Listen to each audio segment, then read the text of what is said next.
Transform your morning routine with these simple steps. You won't believe what happened next. In this video, we explore the deep ocean.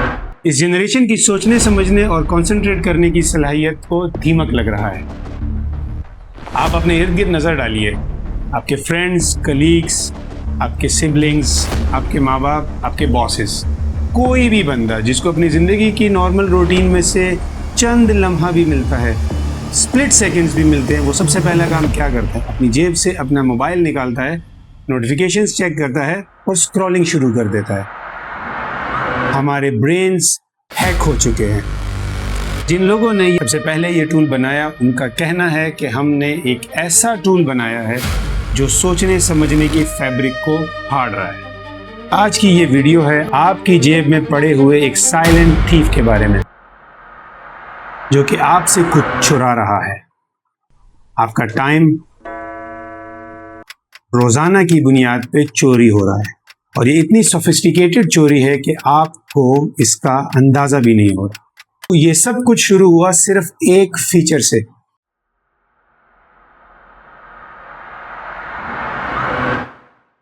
और जिस engineer ने ये feature मुतारिफ कराया, उसने कहा कि हमने एक ऐसा टूल बनाया है जो लोगों को एडिक्ट कर रहा है। ईयर 2004 हार्वर्ड यूनिवर्सिटी के एक डॉर्म रूम में मार्क ज़करबर्ग और उनकी टीम एक चीज़ पर काम कर रही थी और वो था फेसबुक। लेकिन जो चीज़ आने वाले दिनों में ज़्यादा ख़तरनाक साबित होनी थी, वो न्यूज़ फीड नहीं था, बल्कि सिर्फ और सिर्फ फेसबुक का एक फीचर था, और वो था लाइक का बटन। ईयर 2009 जस्टिन रोजेनस्टीन, फेसबुक में काम करने वाले एक यंग इंजीनियर, एक आइडिया लेकर आते हैं। एक छोटा सा फीचर, एक छोटा सा बटन, एक छोटा सा हिट, एक छोटा सा डोपामिन, आपके दिमाग में एक छोटा सा डोपामिन। लाइक का बटन यानी कि इंस्टेंट हिट, यानी कि डिजिटल वाहवा।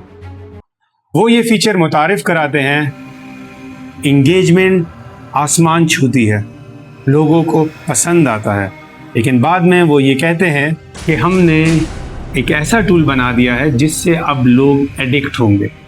सीन पार्कर, फेसबुक के पहले प्रेसिडेंट, उनका कहना है कि हम कुछ ऐसा बनाने जा रहे थे जिससे हम लोगों की अटेंशन ज़्यादा देर तक हासिल कर सकें और लोग हमारी ऐप यूज़ करें। Thought process that went into building these applications, Facebook being the first of them to really understand it.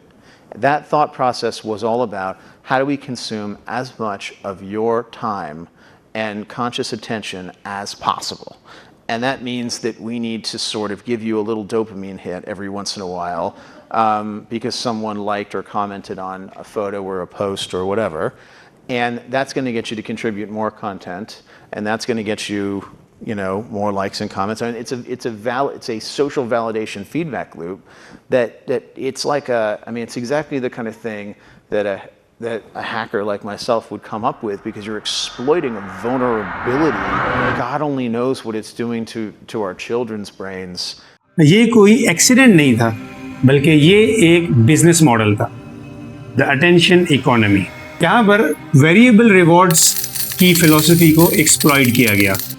आपने स्लॉट मशीन देखी होगी जिसमें लीवर को खींचते हैं और हर बार या जीत या हार, हर बार लीवर खींचने पर एक क्यूरोसिटी होती है, एक अनसर्टेनिटी होती है कि मैं जीतूंगा या हारूंगा, लेकिन उस अनसर्टेनिटी में आप बार बार वो गेम खेल रहे होते हैं। अब आप इमेजिन करें कि उस लीवर की जगह आपके हाथ में मोबाइल है, आप बिला वजह बार बार अपनी जेब से मोबाइल निकालते हैं, कोई नोटिफिकेशन आया हो या ना आया हो, आप सर्च करते हैं कि कोई नोटिफिकेशन है तो नहीं, जब नहीं होता तो फिर आप रिफ्रेश करते हैं फीड को। बिल्कुल ये उसी तरह है जैसे कि आप स्लॉट मशीन की लीवर को बार बार खींचते हैं।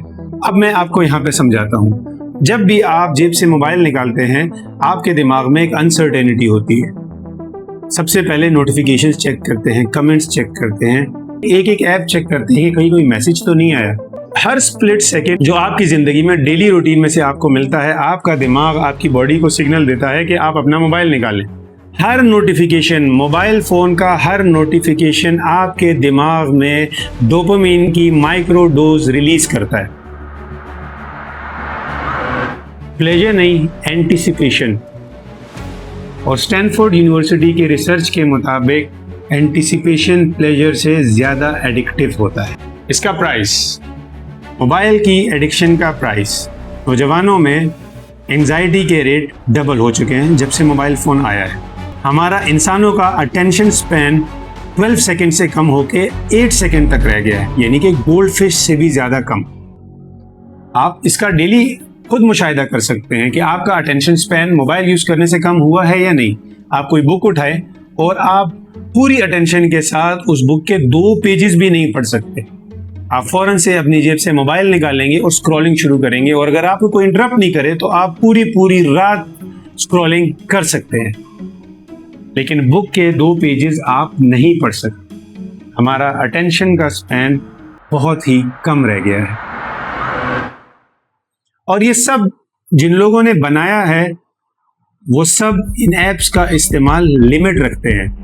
मैं आपको इसकी प्रैक्टिकल एग्जांपल्स दे सकता हूँ। स्टीव जॉब्स 2010 में जब एक जर्नलिस्ट ने उनसे पूछा कि आपके बच्चों को तो ये आईपैड बड़ा पसंद आया होगा, तो आप हैरान होंगे कि उन्होंने कहा कि हम अपने घर में टेक्नोलॉजी का इस्तेमाल लिमिटेड रखते हैं और हमारे बच्चों को आईपैड यूज करने की इजाजत नहीं है। बिल गेट्स ने अपने घर में स्ट्रिक्ट रूल बनाया था कि 14 साल के कम उम्र के बच्चों को मोबाइल फोन यूज करना नहीं देना, और डाइनिंग टेबल पे मोबाइल फोन्स अलाउड नहीं है। मार्क ज़करबर्ग, फेसबुक के फाउंडर, उनके घर में वो अपने बच्चों को फिजिकल एक्टिविटी की तरफ ज्यादा माइल करते हैं बजाय के फेसबुक या बाकी एप्स इस्तेमाल करने में। तो सवाल यह है कि हमें क्या करना चाहिए। पहला ऑप्शन, ग्रे स्केल। आपके मोबाइल फोन की स्क्रीन RGB यानी कि red green blue colour spectrum से मिलकर बनी है, जो हमारे दिमाग के रिवॉर्ड सिस्टम यानी कि डोपामिन को एक्टिव करता है। आपने देखा होगा कि नोटिफिकेशन के जो बैजेस होते हैं ये अक्सर रेड कलर के होते हैं, जो कि आपके ब्रेन को मजबूर करते हैं कि वो बॉडी को सिग्नल दे कि वो ये नोटिफिकेशन चेक करे। इसका हल ये है कि आप अपनी मोबाइल की सेटिंग में जाएं और वहां पे ग्रे स्केल यानी कि black and white mode active करें। अच्छा, इससे होगा क्या? आपका मोबाइल फोन जो है वो कैसीनो की तरह है। अगर कैसीनो से कलर उड़ जाए तो उसमें अट्रैक्शन कम रह जाती है। अगर आपका मोबाइल वाइट और ब्लैक में होगा तो आपके लिए वो दिमाग के लिए कम अट्रैक्टिव होगा, कम डोपामिन एक्टिव करने का बायस बनेगा। नंबर 2, ऐप टाइमर और फ्रिक्शन टूल। हमारा स्क्रीन टाइम बढ़ने की सबसे बड़ी वजह यह है कि मोबाइल फोन का फ्रिक्शनलेस एक्सेस। हमारा जब दिल करता है, जब टाइम मिलता है, हम सबसे पहले अपना मोबाइल निकालते हैं और स्क्रॉलिंग शुरू कर देते हैं। हम बस में हों, बैठे हों, लेटे हों, कहीं पे भी। हमने इस प्रोसेस के बीच में फ्रिक्शन डालना है। अपना मोबाइल यूज करने से पहले 10 सेकेंड का पॉज लें। इससे क्या होगा कि इम्पल्सिव स्क्रॉलिंग टूट जाएगी। नंबर 2, ऐप टाइमर लगाएं। कोई भी ऐप दिन भर में मखसूस टाइम के अलावा चंद मिनट्स के अलावा यूज ना करें। तीसरा, स्क्रीन फ्री जोन। आपके घर के अंदर, आपके ऑफिस के अंदर एक ऐसा एरिया होना चाहिए जिसमें मोबाइल फोन अलाउड ना हो। आपने अपने मोबाइल फोन से फिजिकल दूरी रखनी है, खास तौर पे बेड टाइम पे। चौथा और आखिरी और बड़ा इंपॉर्टेंट हाल, आपने अपने मोबाइल फोन में सिर्फ उन नोटिफिकेशन को एक्टिव करें जो कि ह्यूमन टू ह्यूमन हो। फॉर एग्जाम्पल फोन कॉल्स हो गई या और इस तरह की notifications. App to human notifications को आप कंप्लीटली बंद कर दें। आपके मोबाइल में इस वक्त जितनी भी ऐप हैं सबकी नोटिफिकेशन एक्टिव है। बहुत ही इंपॉर्टेंट मीटिंग के दौरान, इंपॉर्टेंट कन्वर्सेशन के दौरान आपका मोबाइल बजता है और आप देखते हैं तो आप कहते हैं कि ये एडवर्टाइजमेंट कंपनी का था। इसलिए ज़रूरी है कि आप तमाम गैर ज़रूरी नोटिफिकेशन को बिल्कुल बंद कर दें। उम्मीद है कि आज की वीडियो आपके लिए हेल्पफुल होगी और आप अपना मोबाइल का स्क्रीन टाइम लिमिट करेंगे ताकि आप भरपूर ज़िंदगी गुजार सकें। ये मोबाइल फ़ोन का एप्लीकेशन बेसिकली एक मॉडर्न जेल की तरह है। आपको कोई निकालेगा नहीं, बल्कि आपको खुद निकलना पड़ेगा।